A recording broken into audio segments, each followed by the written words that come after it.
আপনারাই কিন্তু মাত্র বললেন, আমরা কিন্তু বলি নাই। আপনারাই বলছেন যে প্রতি বছর আপনারা পূজা করেন, পূজা শেষে আপনারা এটা বিসর্জন দিয়ে ফেলান। কিন্তু এবছরই আপনারা এই মন্দিরটাকে রেখেছেন। এবছরই আপনাদের উপলব্ধি হলো যে না, আমাদের এবছর থেকে প্রার্থনা করতে হবে প্রত্যেক দিন বিকেলবেলা। ব্যাপারগুলো কিন্তু একটু সন্দেহ।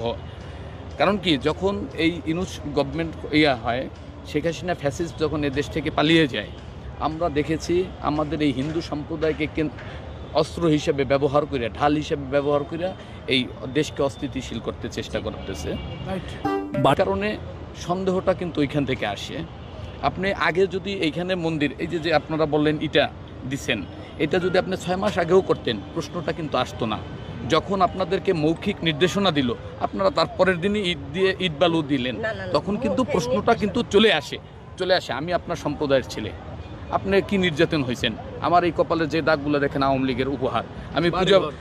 আমি পূজা দিতে গেছি, মায়ের মন্দিরে বিসর্জন দিতে গেছি, আমাকে কোপাইছে আওয়ামী লীগ, আমি বিচার পাই নাই।